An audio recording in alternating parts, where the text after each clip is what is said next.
Before we begin, perform that little ritual of success. Subscribe to the channel, leave your like, and write in the comments what you thought of the message.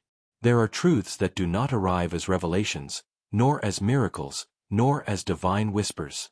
They arrive as fractures, small, almost invisible cracks that suddenly appear in the surface of the world you thought was solid. Nietzsche understood this more deeply than any man of his century. To think is to bleed. And yet, humanity continues to think as if thinking had no cost, as if ideas were harmless, as if consciousness were a lamp instead of a blade. But Nietzsche knew. He knew that every real thought is a wound. He knew that every leap of awareness leaves a scar. He knew that every truth worth having comes with a price that most people refuse to pay: the destruction of the world they believed in. To think, truly think, is to shatter the illusions that keep life comfortable. It is to remove the mask not from reality, but from oneself. And nothing terrifies a human being more than seeing his own face without the filters of tradition, morality, religion, or hope. This is why Nietzsche wrote not as a professor, not as a scholar, not as a preacher, but as a surgeon of the spirit. With each aphorism, he opened a wound. With each thought, he exposed a nerve. With each book, he dragged the reader to the edge of a precipice from which there is no return. Because the truth Nietzsche tried to hide from us, or perhaps tried to reveal slowly enough that it would not destroy us, is this: consciousness is a burden. Awareness is a punishment. And the act of thinking, when done honestly, is a form of self-annihilation. Humanity survived for millennia not because it was wise, but because it was asleep. Because it believed in the safety of gods. Because it trusted in the morality of the herd. Because it submitted to the comfort of answers it never questioned. But the moment a man begins to think for himself, truly for himself, the entire architecture of his life trembles. This trembling was Nietzsche's first wound. And it is the wound that begins in every seeker who refuses to kneel before what is easy. The tragedy is this: most people think only enough to avoid thinking. Only enough to remain inside the circle of inherited beliefs. Only enough to defend the cage they mistake for the world. But Nietzsche stepped outside the circle, and what he found there was not liberation, it was the abyss. Not the abyss as metaphor, but the abyss as destiny. The infinite expanse that opens once you remove from the universe every illusion that once made it bearable. He discovered that truth is not enlightenment, it is exposure. It is the stripping away of every false certainty. It is the moment when you stand before existence completely naked, without myths, without promises, without salvation. That is the price of thinking. To think is to step into a world where God does not intervene, where morality does not protect, where meaning is not given, where comfort is not guaranteed. To think is to become responsible for every breath you take. And this responsibility, Nietzsche knew, is too heavy for most. The modern man believes he is free. Nietzsche would laugh at this belief. He saw that the modern world merely traded one master for another, traded God for ideology, traded church for nation, traded priests for politicians, traded commandments for scientific dogmas. The chains changed shape, but the mind remained enslaved. And this is where Nietzsche's forbidden truth begins. The greatest prison is the one built inside our own consciousness. It is not the world that enslaves us. It is our fear of thinking beyond it. It is our terror of becoming creators rather than believers. It is the horror of facing the freedom that thought inevitably unleashes. Nietzsche felt this terror in his bones. He knew that once a man begins the journey of thinking, he destroys everything he once was. He burns his past. He dissolves his identity. He unmakes his own soul. This is why Nietzsche warned, subtly, poetically, sometimes desperately, that thought is not a tool. Thought is a disease of lucidity, a fever of self-awareness, a fire that consumes everything it touches. He once wrote, "All great thoughts are dangerous." But what he did not say explicitly, what he hid between the lines, is that all great thoughts are fatal. Fatal not to the body, but to the illusions that once kept the spirit alive. Most people do not want truth. They want anesthesia. They want a belief system that softens the cruelty of existence. They want a morality that tells them what to do so they do not have to choose. They want a God who forgives so they do not have to grow. Nietzsche refused all of this. He wanted truth even if it killed him, and in a way, it did. The price of thinking was his solitude. The price of thinking was his exile.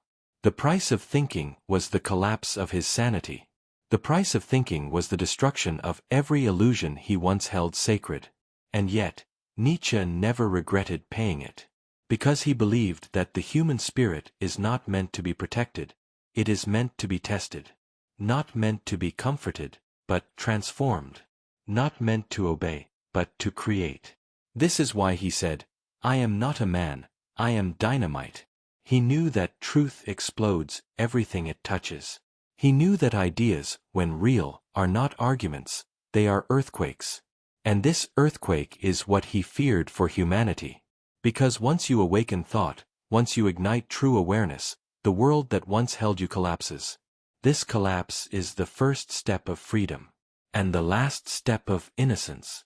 The truth Nietzsche tried to hide, or reveal only to the few who could bear it, is that thinking is not a blessing. It is a curse we must learn to transform. It is a poison we must learn to transmute.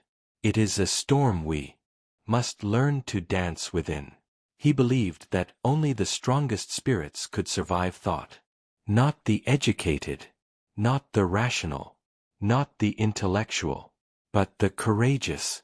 Those who stare into the abyss and do not look away. Those who destroy their certainties and build themselves anew. Those who accept that truth is not comfort, it is confrontation. And so part 1 ends with Nietzsche standing alone on the edge of human consciousness, whispering to anyone brave enough to listen, "Think, but be prepared to lose yourself." There comes a moment, subtle, almost imperceptible, when the world you knew no longer fits inside your consciousness. It does not happen with thunder, nor revelation, nor divine punishment. It happens the way night falls, slowly, then suddenly. One day, you wake up and something feels wrong. The routines that once comforted you feel artificial. The beliefs that once guided you feel borrowed. The morality you obeyed feels like a script written for someone else. And you realize, often with fear, sometimes with shame, you no longer believe in the world you were taught to believe in. This is the moment Nietzsche dedicated his life to understanding, the secret fracture inside the spirit that marks the beginning of awakening. He called it the death of the old values. But in truth, it is more intimate than death.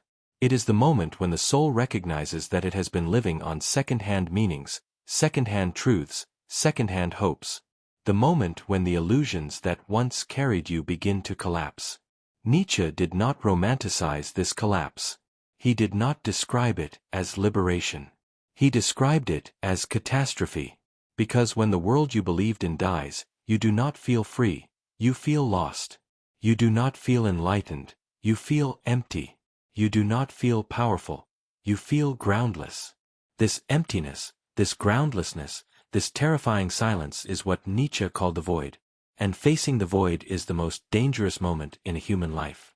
Most people, when they reach this threshold, run back into the comfortable prison of old beliefs. They cling to morality. They cling to religion. They cling to ideology. They cling to anything that spares them from having to create meaning for themselves. But once the void appears, it never disappears completely. It haunts. It whispers. It waits. And Nietzsche knew, the void is not the enemy, it is the test. Because what collapses first is never the world. It is your interpretation of it. People think the world breaks. But what breaks is the lens through which they were taught to see. This is why Nietzsche's philosophy is not comfortable. He does not offer new beliefs to replace the old ones. He does not build a system of salvation. He does not give you something to hold onto. He tears the ground from beneath your feet and forces you to learn how to walk in the air. He forces you to confront the truth that terrifies every human being. There is no meaning given to you, you must create it. And this, he knew, is the moment where most people fall. They fall into nihilism. They fall into despair. They fall into apathy. They fall into a hunger for distraction so constant that they never have to look at themselves again. The modern world is built on this avoidance: endless noise, endless entertainment, endless consumption. Not because people are shallow, but because the void inside them is too vast. Nietzsche saw this coming more than a century before it happened. He predicted a time when humanity, spiritually starved and existentially exhausted, would try to fill the abyss with anything, with comfort, with pleasure, with ideology, with technology. But the abyss is not filled. It is faced. And the only one capable of facing it is the individual, alone, awakened, wounded. Nietzsche knew the price of this moment because he lived it. His entire life was an exploration of the void, a descent into the depths of human meaning where few dared to follow. He lost friends. He lost love. He lost his reputation. He lost his sanity. Not because he was weak, but because he was willing to pay the price of thinking to its ultimate consequence. He once wrote, "He who has a why to live can bear almost any how." But what he also meant, what he did not fully say, is that he who loses his why is forced to create one from nothing. And this creation is the birth of a new self. The void destroys the old self, but it also gives birth to the one who is truly yours. This is why Nietzsche called the collapse of old values the great liberation disguised as tragedy. The tragedy is the death of what you were. The liberation is the birth of what you can become. But the passage between the two is brutal. Most people cling to old certainties because they fear this birth. They fear freedom. They fear responsibility. They fear themselves. Humanity prefers the comfort of obedience to the terror of becoming. But Nietzsche believed that the human spirit was forged for this terror, that consciousness was not meant to be protected, but expanded through fire. This is why the void appears. Not to destroy you, but to reveal you. To tear apart everything that was false so that something true can emerge. This is the truth Nietzsche tried to hide from us, because he knew how violent it is. Awakening begins in devastation. Before clarity comes collapse. Before creation comes destruction. Before rebirth comes death. This death is not physical. It is existential. It is the death of the self you thought you were. The day the world breaks inside you is the day you begin to see. Not the world as it appears, not the world as it is taught, but the world as it exists behind every illusion. And Nietzsche knew, once you see the world as it is, you can never go back to the world as it was. This irreversible moment is the most dangerous moment in a human life, and also the most sacred, because it is the moment that divides those who awaken from those who sleep forever. There comes a moment in every awakening when something deep inside you begins to tremble, not from fear of the unknown, but from fear of losing the known. This trembling is not weakness. It is the voice of the self you have been your entire life, the identity built from habits, opinions, beliefs, expectations. And when the void opens before you, this old self panics. It begs to survive. It clings to its routines. It clings to its moralities. It clings to the comfort of being the person you used to be. Nietzsche understood this battle intimately. He wrote about the struggle between the self that sleeps and the self that awakens. He knew that awakening is not a gentle expansion. It is a civil war inside the soul. Because when you begin to think, truly think, you disturb the foundations of your own existence. And everything that was built on those foundations, your identity, your beliefs, your desires, begins to crack. So the old self fights. It does not want truth. It wants stability. It does not want depth. It wants safety. It does not want awakening. It wants continuity. Nietzsche called this internal force the instinct of preservation, not of the body, but of the identity. The mind will defend its illusions with the same desperation the body uses to defend its life. Because to the old self, truth feels like death. And in many ways, it is. When you begin to awaken, you start questioning the unquestionable. Why do I believe what I believe? Why do I want what I want? Why do I fear what I fear? Why do I follow rules I never chose? Why do I obey structures that do not nourish me? Why do I carry guilt that is not mine? And with each question, a piece of the old identity falls away. This dissolution is terrifying, because the old self whispers, "If you lose me, you will lose everything." Nietzsche disagreed. He believed the opposite.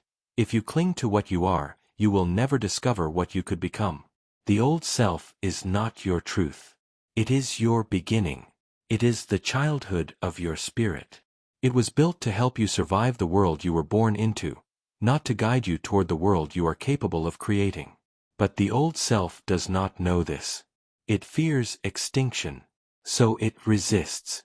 It will sabotage your awakening by making you nostalgic for your own unconsciousness. It will tell you that ignorance was peace, that obedience was safety, that comfort was happiness. It will try to convince you that thinking too deeply is dangerous and that you were better off before you began. But Nietzsche would say, you were not living. You were repeating. Because repetition is not life, it is stagnation disguised as stability. When your consciousness expands, you begin to sense that much of your old behavior was simply automatic compliance. You followed rules because everyone followed them. You imitated desires because they were popular. You apologized for existing because you thought you had to. And the moment you see this clearly, your old self feels exposed. It panics. Because now, you can no longer pretend you do not know. You can no longer hide behind the excuses that once protected you from responsibility. Awakening removes every mask, even the ones you did not know you were wearing. Nietzsche called this the birth of the free spirit. Not someone who is liberated, but someone who is no longer willing to lie to themselves. And this honesty, raw and uncompromising, is what destroys the old self.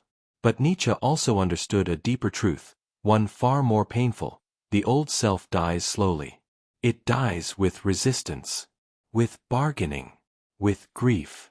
It dies the way a wounded animal dies, knowing its end is inevitable, but fighting anyway. This is why awakening is not a single moment but a series of deaths, each one dismantling a part of you that no longer belongs to who you are becoming. After each death comes a silence, and in that silence, a question. What will I be now? This question is terrifying because, for the first time, nothing answers for you. Not tradition. Not religion. Not society. Not authority. Not your past. You stand alone before your own consciousness. And Nietzsche believed that this loneliness is not a punishment, it is a privilege. Because only in this solitude can the true self rise. Only in this solitude can the spirit begin to create. Only in this solitude can you step beyond being defined and begin defining. But standing in this space requires courage, a courage Nietzsche believed most people never develop. Because most people fear the death of their old self more than they fear the death of their body. The body dies once. The identity dies many times. And every death demands surrender. Nietzsche called this surrender self-overcoming. Not the destruction of who you are, but the transformation of who you are into something higher. Into something freer. Into something truer. This is the hidden path behind every great awakening. You do not become new until the old refuses to survive. You do not transcend until the familiar collapses. You do not rise until the self you once clung to falls apart in your hands. This, Nietzsche believed, is the true price of thinking. To think is to break yourself and rebuild yourself without guarantees. He called those who dare to do this the strong spirits, not because they dominate others, but because they dare to dominate themselves. Most people lose this battle. They return to comfort. They return to illusion. They return to sleep. But a few, a rare, luminous few, keep walking. And these are the ones who discover that the old self dies only to make room for the one that was waiting to be born. The one who does not live for approval. The one who does not live for obedience. The one who does not live for safety. The one who does not live for borrowed meanings. The one who lives for truth, even when truth demands everything. And this is why Nietzsche insisted, the greatest revolution you will ever experience is the one you wage inside yourself. There comes a threshold in every inner transformation when you no longer stand above the abyss, you stand inside it. Until this moment, your awakening was still a negotiation, a dialogue between who you were and who you might become. But crossing the threshold ends all negotiation. Here, the abyss stops being a metaphor. It becomes presence. It becomes intimacy. It becomes the mirror that refuses to lie. Nietzsche knew this stage better than anyone. It is the moment when a human being discovers that truth is not merely difficult. Truth is indifferent. The abyss does not encourage. It does not comfort. It does not promise. It simply reveals. And what it reveals is this: you are no longer who you were, but you are not yet who you will be. This is the most fragile state the human spirit can enter. It is not depression. It is not despair. It is not madness.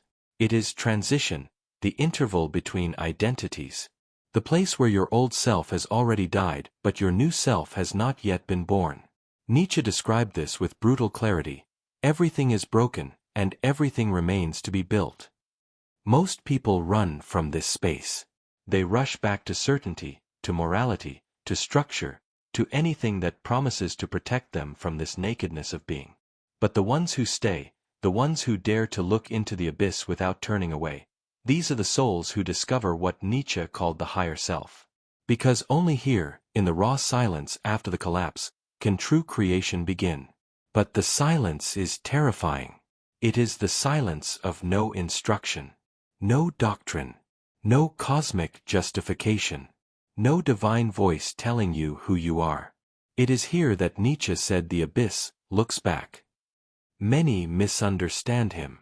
They think the abyss punishes or curses. But what the abyss does is far more unsettling. It recognizes you. It sees you stripped of everything artificial, every borrowed idea, every second-hand belief, every inherited moral framework. It sees the truth of your being without illusions. And this recognition is what terrifies the human mind. Because the abyss does not look at the person you pretend to be. It looks at the person you are.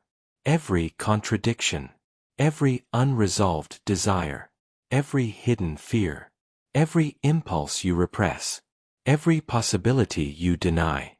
The abyss reflects all of it back to you with merciless honesty. And this is why Nietzsche said, when you gaze long into the abyss also gazes into you. This is not a threat. It is a revelation. It means that once truth recognizes you, you can no longer escape it. You can distract yourself. You can numb yourself. You can run back to old beliefs. You can drown yourself in noise, work, routine, ideology, pleasure. But the recognition remains. Because the abyss, once it has seen you, never forgets you. You now live with a higher awareness that no longer tolerates your self-deceptions. This is the stage where many break. Because when the abyss reveals everything inside you, it also reveals something terrifying. No one is coming to save you. No savior. No philosophy. No religion. No ideology. No external meaning. You must become your own source. Your own architect. Your own creator. And this realization is so immense, so heavy, so brutally honest, that the spirit trembles under its weight. Nietzsche trembled too. He knew that awakening is not strength. It is vulnerability. Because for the first time, you stand exposed to your own infinite possibility. And this possibility is overwhelming. It means your life is no longer dictated by the past. No longer shaped by external forces. No longer justified by tradition or morality. It means you are free. But freedom is not the lightness people imagine. Freedom is a storm. Freedom is an empty canvas that demands you paint. Freedom is an uncarved block that demands you sculpt. Freedom is an open horizon that demands you walk.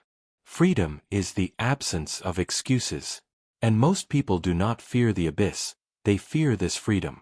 Because freedom means responsibility. Responsibility means burden. And burden means solitude. This is why Nietzsche said that the free spirit must learn to walk alone. Not lonely, alone. Alone means self-created, self-sustained, self-directed. Not isolated, but sovereign. The abyss teaches sovereignty by stripping away everything you used for comfort until only your consciousness remains. And in this stripped state, you encounter a truth Nietzsche valued above all. Meaning is not discovered, it is created. This is the moment when the abyss stops being a threat and becomes a teacher. It shows you that your suffering was never punishment, it was formation. It shows you that your confusion is not a flaw, it is a doorway. It shows you that your fear is not an enemy, it is a compass. It shows you that your emptiness is not a void, it is space.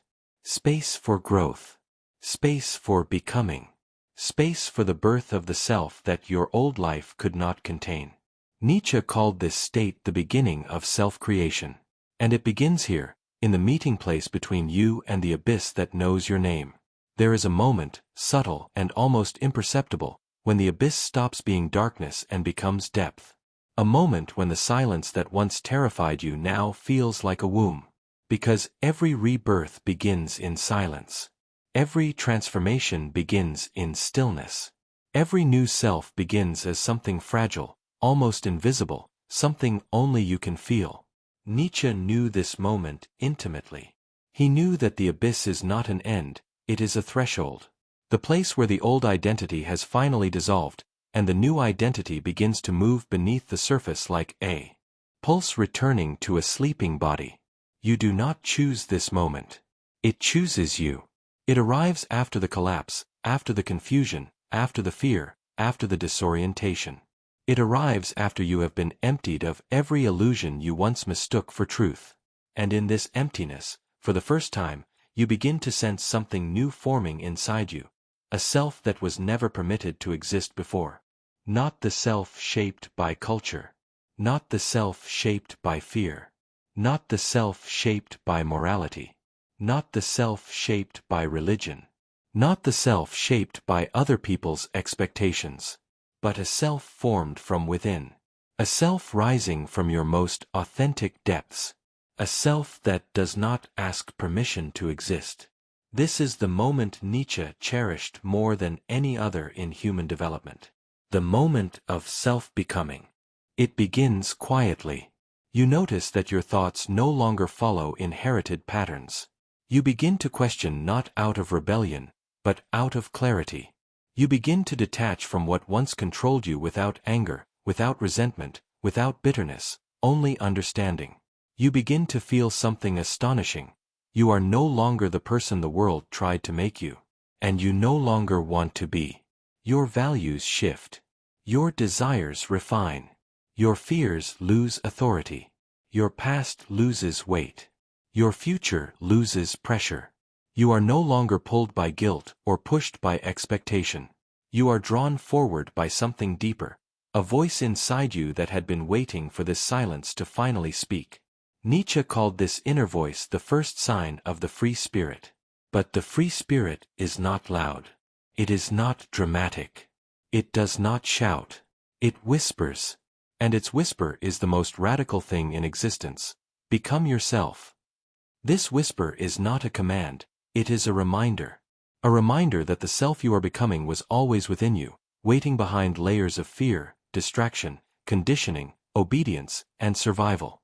The free spirit emerges when you stop betraying yourself. And this, Nietzsche said, is the true awakening, not enlightenment, not transcendence, not escape from the world, but alignment with who you are meant to be. In Part 5, Nietzsche reveals a truth few understand. Becoming yourself is not self-expression, it is self-construction. It is intentional. It is creative. It is disciplined. It is artistic. No sculptor finds the final form hidden in the stone without striking away what does not belong. And so it is with the human spirit. You are both the sculptor and the stone, both the artist and the material, both the creator and the creation. This is why Nietzsche saw self-becoming as the highest art of existence. Because it requires courage to face your own depths, strength to transform what you find there, patience to wait for the emergence of the new, and love to remain faithful to your own unfolding. Self-becoming is not instant. It is not sudden. It is not dramatic. It begins subtly. You speak differently. You choose differently. You walk differently. You even breathe differently. Because something inside you has shifted its center of gravity. You no longer seek validation. You seek truth. You no longer seek comfort. You seek clarity. You no longer seek belonging. You seek authenticity. And this shift changes everything. Your relationships transform. Your ambitions transform. Your worldview transforms. Your destiny transforms. Because now, for the first time, you are not reacting to life. You are creating it. You are not being shaped. You are shaping. You are not following a path. You are carving one. This is why Nietzsche saw the emergence of the free spirit as the rebirth of humanity itself. Because the world does not change when systems collapse. It changes when individuals awaken. When one human being dares to become whole. Dares to think independently. Dares to feel deeply. Dares to live honestly.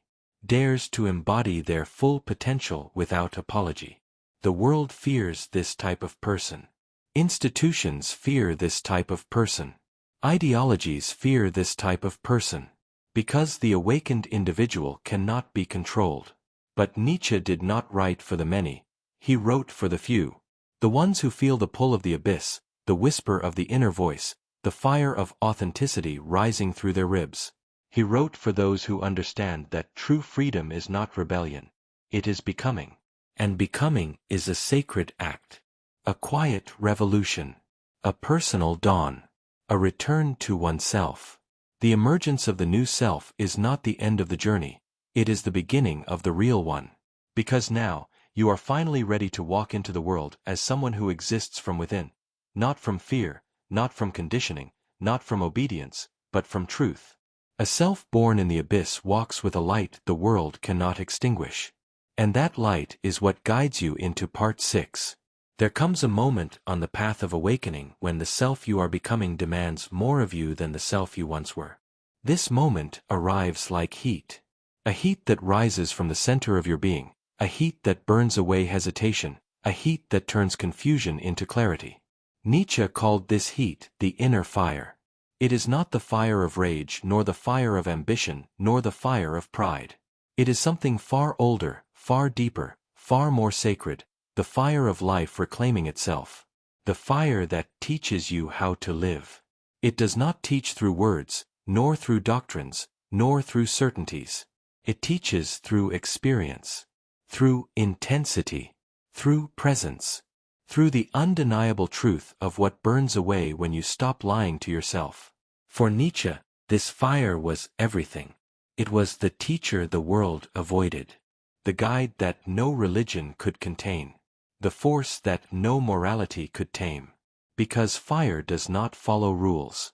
Fire does not obey. Fire transforms. And transformation is always dangerous. That is why most people fear their own fire. They bury it under routines. They silence it with distractions. They numb it with comfort. They smother it with fear. But the awakened self can no longer live without it. There is a point in human development where no external structure can hold you anymore. Where no inherited belief can satisfy you. Where no borrowed value can define you. Because the fire inside you has already chosen its direction. It wants expansion. It wants truth. It wants life, fully lived. And once you feel this fire, you cannot pretend otherwise. You cannot return to who you were. You cannot shrink back into the version of yourself that once fit neatly into the world. The fire makes sure of that.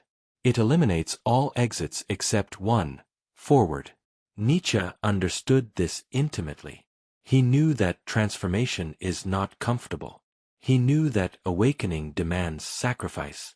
He knew that every step into authenticity is also a step away from the familiar. The familiar world resists you when you begin to change. Not because it is evil, but because it is frightened. Your fire reveals the shadows in others. Your courage exposes their comfort. Your movement unsettles their stagnation. And so, awakening often feels like exile. Not because you are alone, but because you no longer belong to the world shaped by fear. Nietzsche accepted this exile with a strange kind of joy. He saw solitude not as punishment, but as purification. Because when the fire inside you rises, you must step away from the noise to listen to its lessons. Fire teaches you not who you should be, but who you already are beneath everything you were taught to be. It teaches you to stop betraying your instincts, to stop apologizing for your depth, to stop shrinking your truth to fit the expectations of smaller souls. It teaches you to walk lightly over what once crushed you, to breathe fully in moments that once suffocated you, to face what once terrified you with a strange, almost serene courage. Because fire purifies fear the same way it purifies metal. It burns away the false, leaving only what can endure. This is why the fire in Nietzsche was never destructive, it was creative. It was the fire that melts old identities so that new forms can emerge. The fire that dissolves inherited values so that new values can be born. The fire that erases illusions so that truth can finally breathe. But this fire also demands a price. To live with authenticity is to live without guarantees. To live with intensity is to accept the risk of pain. To live with clarity is to give up the comfort of lies. And this is where most people retreat. They want awakening without sacrifice, freedom without responsibility, truth without transformation. But Nietzsche knew that the fire that teaches you how to live cannot be half-lived. You must step fully into it. You must be willing to be changed. You must be willing to be burned. You must be willing to leave behind everything inside you that was never truly yours. The self you were will resist. It will cling. It will beg. It will try to bargain. But the fire is patient. It waits. It watches. It remains. Because it knows that sooner or later, you will understand that the life you want cannot grow in the soil of the person you used to be. You must transform. You must allow the fire to burn away the old stories, the inherited fears, the borrowed morals, the false identities, the dead beliefs, the outdated dreams. Transformation hurts. But the absence of transformation hurts far more. To stay small while something vast grows inside you, that is suffering. To pretend ignorance while your soul demands knowledge, that is torment. To cling to the past when your destiny calls you forward, that is death in disguise.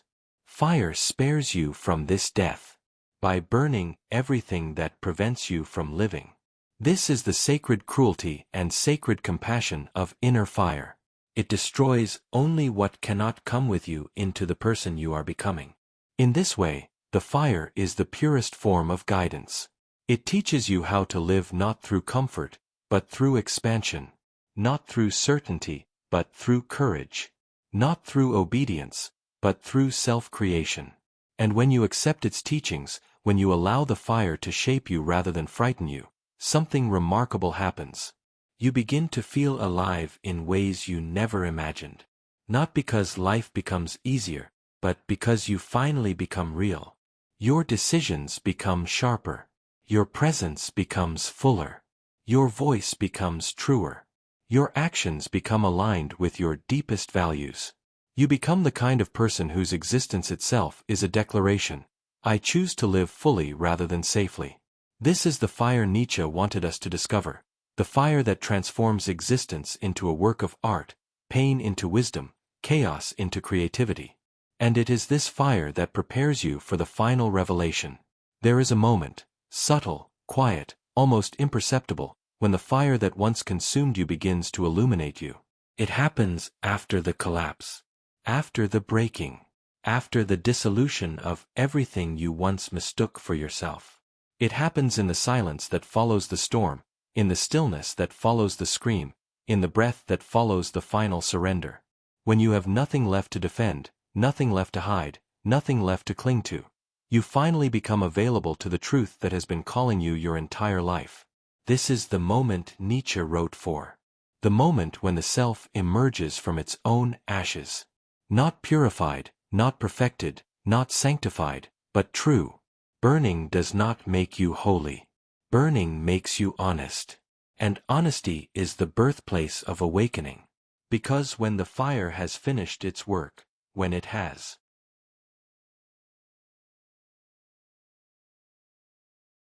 consumed every illusion you once thought was you, what remains is something astonishing, a new world. Not a world outside.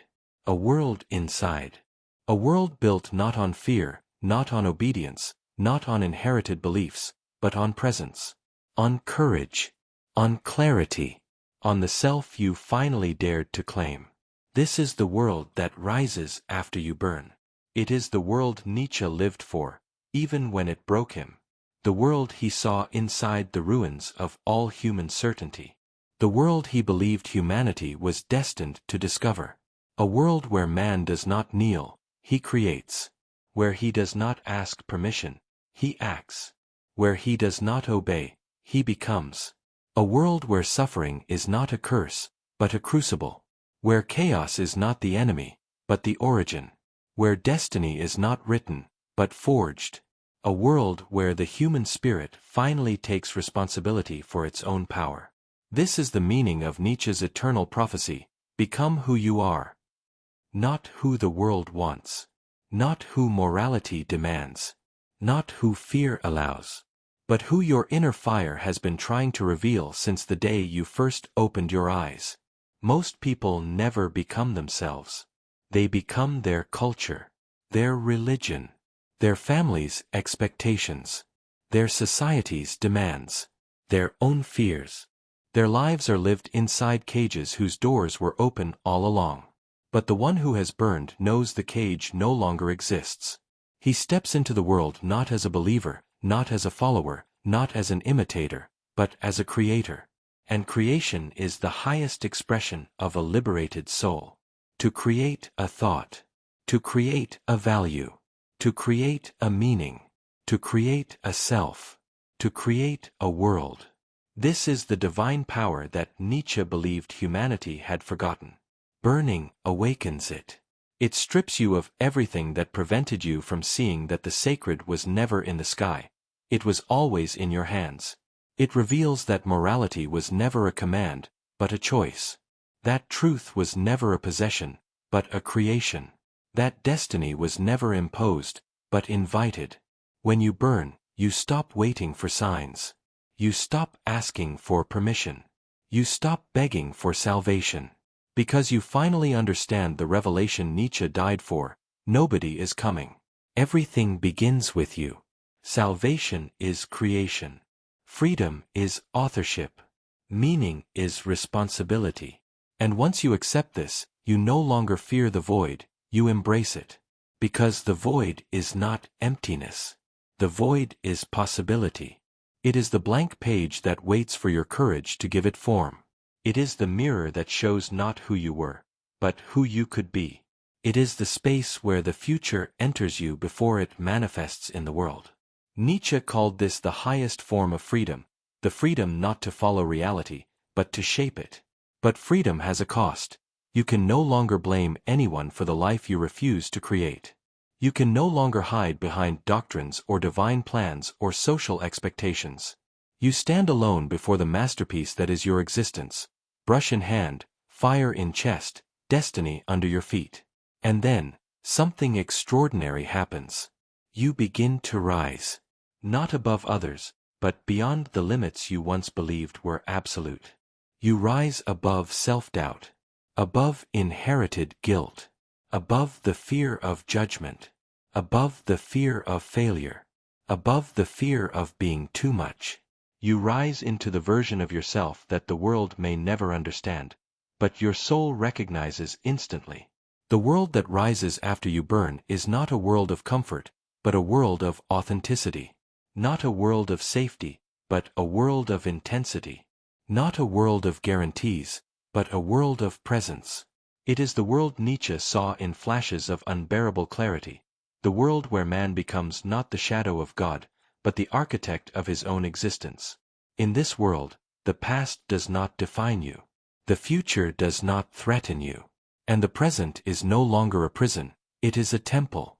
A temple built from the ashes of your former self. A temple lit by the fire that once frightened you and now guides you. A temple where you finally understand that meaning is not found. It is made. It is chosen. It is lived. It is embodied. And so, the journey ends not in chaos, but in creation. Not in despair, but in awakening. Not in the death of the old world, but in the birth of a new one, the one you were brave enough to build. Because Nietzsche's final, hidden lesson was never about destruction. It was always about rebirth. The world collapses when you awaken, but only so that a truer world can rise in its place. And in that rising, you discover the greatest secret Nietzsche ever whispered. The fire that burns you is the same fire that frees you.